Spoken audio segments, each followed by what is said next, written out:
episode of Just Another Year Chicago. My name is Nick Brody. I am joined alongside my co-host and good friend London Beth. And today we're hitting on day 20 of Chicago Bears training camp, August 25th, 2021.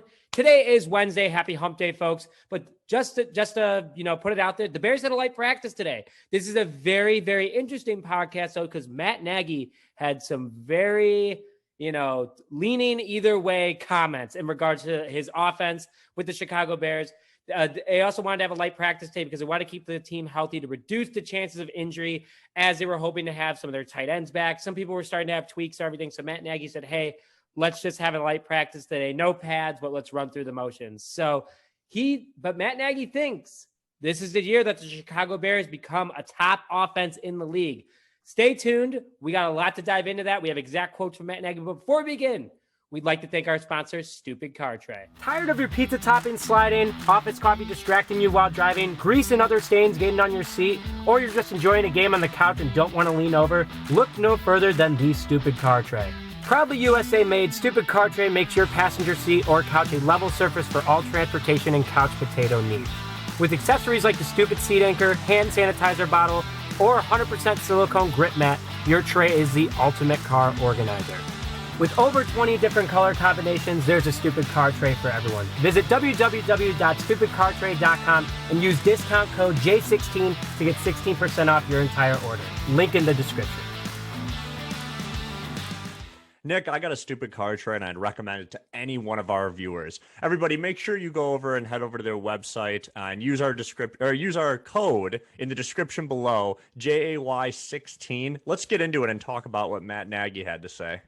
So the offense, very offensive-driven podcast today. The Bears, again, had a no-contact practice. They ran through the motions, nothing too crazy, nothing too flashy. But the conversation began with Matt Nagy has very high expectations of this offense this year and Justin Fields' development. So let's go into the offense as a whole first. The conversation started with Nagy saying, quote, this offense, it takes a few years to get going. We saw this in Kansas City and where it took a few years. After about 3 or 4 years, it really started to pick up and going. I feel we're at that point right now. This is after last weekend's game against the Bills. This is after the Miami Dolphins game. This is after what happened in the New Orleans game where we scored 9 points, 6 of them coming in the last 3 seconds where Jimmy Graham just walked out of the end zone. Then, when asked about the offense, why it will be better in 2021, Nagy followed up with, quote, probably the way we've been practicing, the tempo. I told you all that when I got here. The offense takes a few years to get going. We're spot on. We've had guys on the team for 2 to 4 years now. London, do you feel these comments are acceptable? 2 to 4 years to develop an offense? That's a lot of wasted year for players, especially in their prime, in their young years, where they're going to be the best athlete on the field possible. They can be a smarter player. They can understand the offense. But how is that going to impact it? London, are these comments acceptable from Matt Nagy? And did he say this to help give him job security? Yeah, Nick. I've been getting blasted in our comments, blasted on Twitter. Matt Nagy and I are pretty much the lone survivors together on an island of, just people that just still love Matt Nagy. Maybe his wife and family are there with me also. Everybody else just absolutely hates the guy. I'm going to say this first and foremost, and I'm just going to let everybody out there in our comments, on Twitter, all the blue check marks out there that are, supposed Bear knowledge people. I want to let you guys know. I have been screenshotting everything that you're saying about Matt Nagy. Everybody in our comments calling me an idiot and saying that me backing Matt Nagy is just pretty much a lonely ship. I'm letting you all know right now, I have those receipts. Okay. I have them. And I am ready to drop them halfway through the season when something starts to actually happen, which I think it will. I think this was a great comment on his part, okay? I understand that a ton of people were like, oh, it was just an excuse. It was another, Bears push-off. It was just this and that and all that kind of stuff. He was exactly right about what he said at Kansas City. And it took about 2 to 4 years once they got the quarterback, Patrick Mahomes. It absolutely just electrified that offense. I think Justin Fields is that player. Don't start him week 1, but I think he is that player. Second thing I'm going to say about this, and this was the most important part. He is a head coach in the NFL. Everybody else out there is not, including myself. You don't know how long it takes a team or players to get themselves together, to get on the right tempo, to bring a new culture, to bring an actual offense to this organization, which we've probably really never had an offense. Honestly, we've had great defenses, no real offense. Slow down, everybody. Okay, I understand. Matt Nagy Matt Nagy this season, I've talked about it forever, is putting all the chips in his basket, all the eggs in his basket, all the chips in his pocket, the whole 9 yards. He is betting on himself because he needs to show and succeed this year on offense. I'm right there with him. I'm putting all my eggs in his basket, and I'm expecting him to do it. And I'm expecting it to do it at a very high level. If I'm wrong, again, come back, tell me I'm wrong, all that kind of stuff. I'm okay with that. He is a winning coach. He takes us to the playoffs. Okay. Slow down, everybody. Okay. This was a great comment. And honestly, like I said, he is putting his money where his mouth is. And I absolutely love that as a head coach. So there's a few things I want to take away from that, London. And thanks for sharing. I think you're right in some ways, and I got to disagree with you in others. In regards to Kansas City, agreed. It did take a few years to develop that offense. You needed the right quarterback, and that's what they got in Patrick Mahomes. Not saying that Andy Reid is any saint. I know we kind of talked about this before. Andy Reid's a great coach, going to be a Hall of Famer. There is no doubt about it.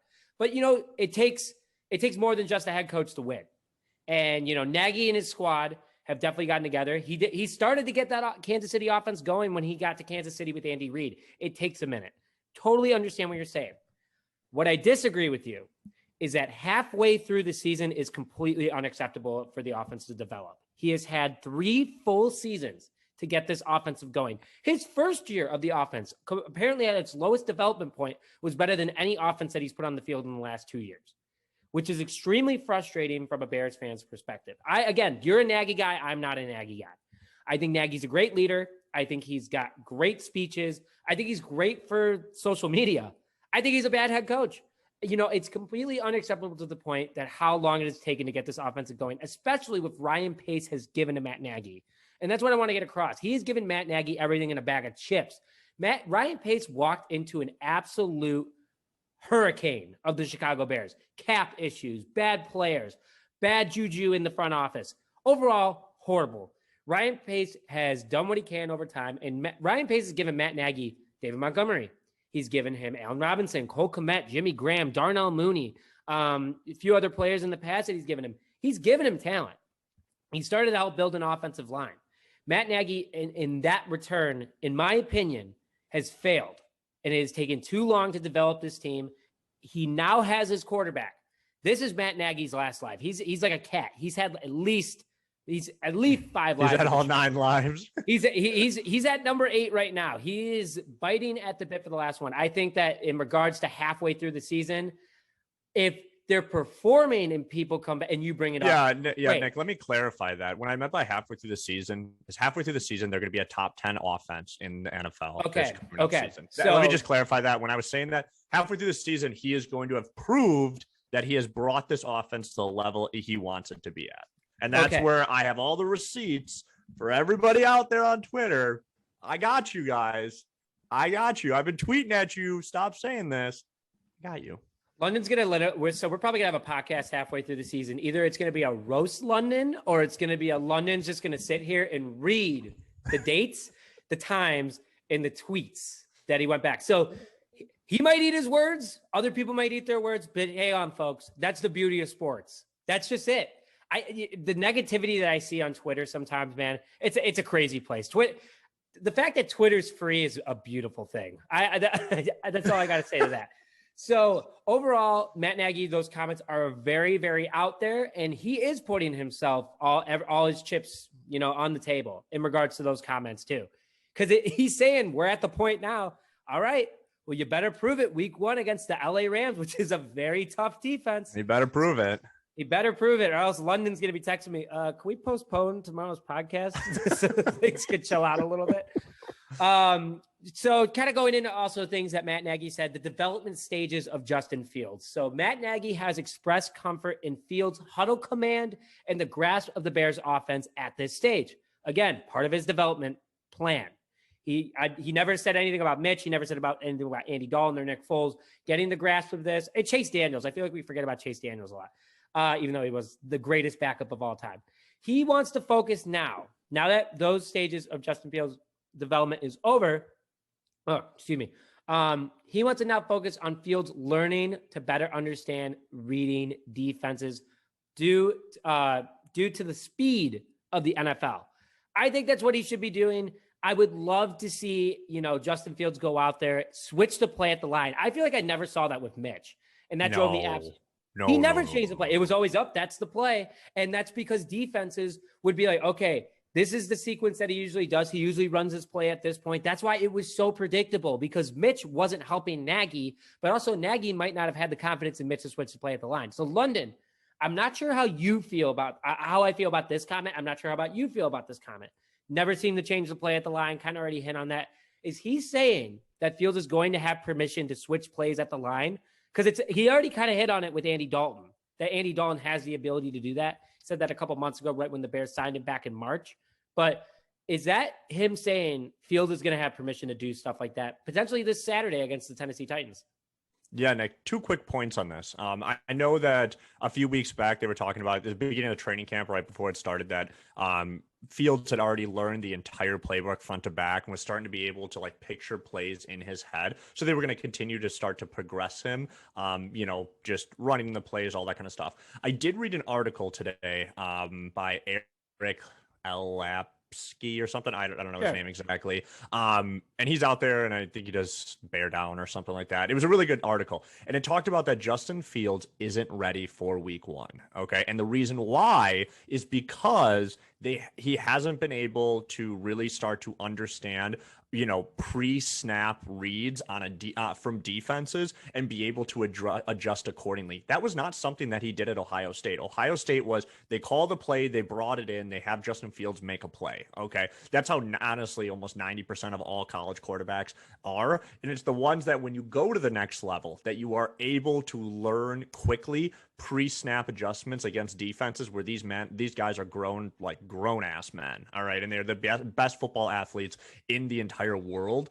Those are the quarterbacks that really, really succeed in the NFL. So Mitch was flipped. So Mitch was flipped. Yeah. So Mitch never, ever got it. You know what I mean? He just got jolted in there. He never, ever got it. And like you said, I mean, I fully agree with you. It made our offense so predictable because we couldn't switch anything. We come out in a formation, teams would figure out what we were running off that formation, and it was over. There was no, Peyton Manning where you used to go Omaha and completely switch the entire play. There was none of that.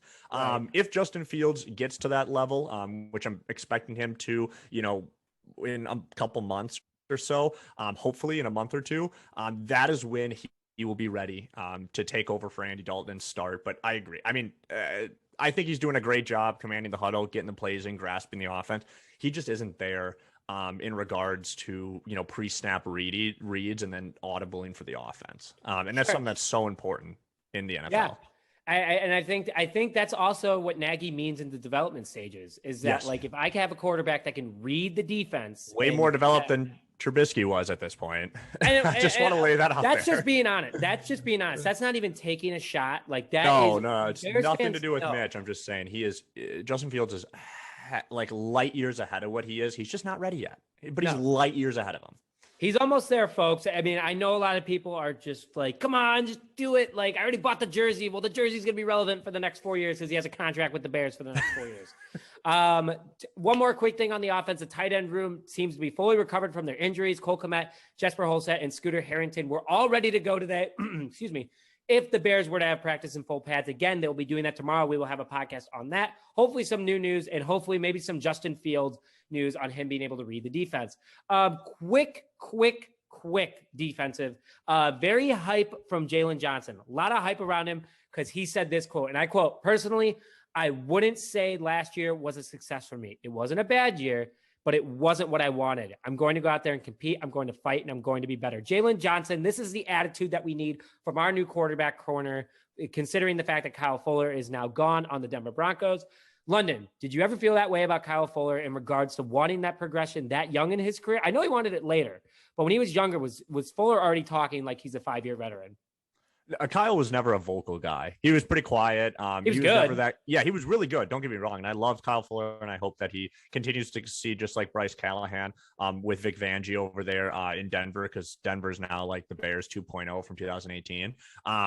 But Kyle was never that vocal guy. I'm really, really, really enjoying the things that Jalen Johnson is not saying on Twitter, that he's saying on, in press conferences. He's like, statistically, I just was not there, and I'm going to be better this year. That's exactly what you want to hear. I mean, even though I love Darnell Mooney, and Darnell Mooney is Jalen Ramsey's father, I love how chirpy Jalen Ramsey is. I really do. I want a corner that's a dog, and I want him to get out there and just chirp in the ear of absolutely every human being. And I want him to not be satisfied with his level of play, even if he was really good as a rookie, which Jalen Johnson was before that injury. So I love it. I love everything he's saying. Absolutely. I totally agree. I love this hype because that's what the defense is needing. Kind of like Eddie Jackson too. Like, just imagine those two guys jawing at you from the other side of the ball. Last thing on the defense is that defensive lineman, Kyrie's Tonga, was out today with an ankle injury, but defensive lineman Angelo Blackson, who was out with illness, not COVID related, was back ready to go for practice today. So he'll be back for tomorrow. So that's it from this episode of Just Another Year Chicago. Again, a very interesting day for Matt Nagy's comment wise. Will London eat his words? Will Nagy eat his words? Will I eat my words? Someone's eating in the midway point of the season. We'll find out. But with that, thank you very much for this episode of Just Another Year Chicago. My name is Dick Brody, joined alongside London Beth, and we will see you guys tomorrow.